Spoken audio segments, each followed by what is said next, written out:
Oi, gente, tudo bem? E eu tô aqui com a escola aberta e eu e meu filho, a gente tá tentando fazer funcionar, que ela tem um som. Lembra que eu falei pra vocês que ela toca aqui? Ó, tá tocando.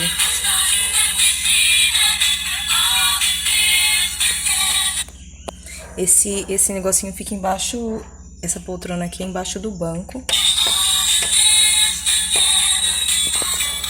Tá tocando, gente, olha só que legal.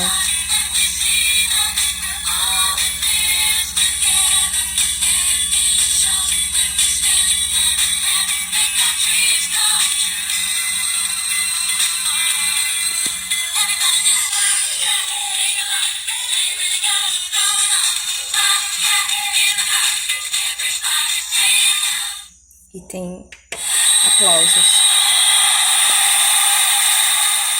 Que legal, essa partezinha é embaixo do banco.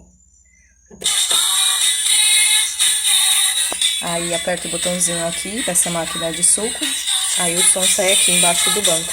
Vou tentar montar pra ver se ele funciona montado. Ele tá dando uma paradinha. Tiramos os parafusos. Tem que dar até uma limpadinha nela, que essa parte aqui fica escondida, né? Tem que dar uma limpadinha nela inteira. Ela tá assim no chão. Tiramos todos os parafusos.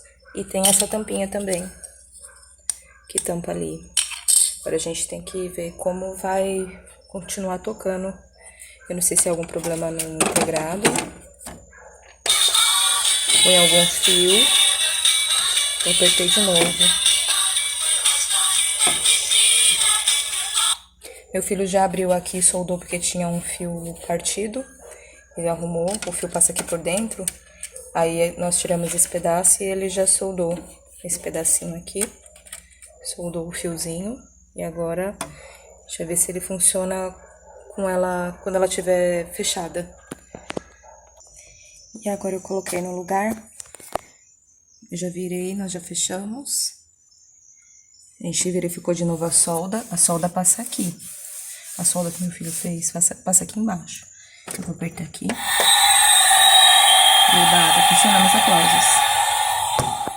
Os aplausos estão funcionando. Eu vou apertar de novo pra ver se tá funcionando agora a música. Ela tava meio que travando. Deixa eu ver.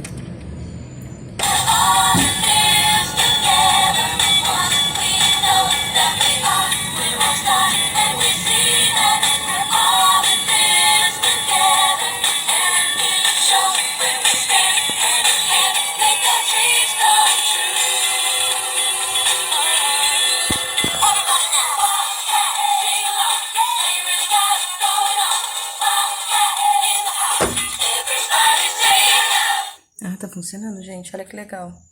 A cortina caiu, que eu tinha colocado nessa janela aqui em cima. Tinha colocado aqui, a cortina caiu, já vou colocar de novo ela. Essa cortina. Eu coloquei pra trás, essa cortina é aqui na frente, eu coloquei ela pra trás. Esse varão já vem com a cortina. E tá funcionando lindo e maravilhoso. Olha que lindo. Ela tá inteira aberta. Inteirinha, abertinha. Aqui tem uns adesivos. Aqui também. E é isso, gente. Que bom que tá funcionando, meu filho arrumou. Que legal. Eu fiquei feliz, pensei que não ia funcionar não. E aqui ainda tá faltando fechar com aquela capinha. Vou fechar já. Apertei de novo. Tem os adesivos também. Bonito, tem uns balões aqui no chão. Aqui também tem adesivo. Eu não me recordo se eu mostrei os adesivos inteiros. Tem mais um. Aqui é um quarto, parece. Tem um cesto de lixo nesse cantinho. Aqui tem adesivo também. Aqui na portinha. E aqui. Eu não vou tirar não, gente. Esses adesivos eu vou deixar. E um no chão. Esse aqui eu sempre cubro com um tapete. Quando eu fizer uma escola mesmo, aí eu deixo assim, do jeito que tá. E é isso, gente. Fiquei muito feliz. Tem duas colunas. Tem essa coluna e essa coluna. Fiquei muito feliz que tá funcionando. E que bom. Pensei que não ia funcionar. Eu sei que essa escola aqui, ela vem com, acho, com 2 microfones mesmo pra gente cantar junto. Quando eu achar, eu compro. E é isso, gente. Espero que vocês tenham gostado. Eu fiquei muito feliz. Beijo a todos e tchau, tchau!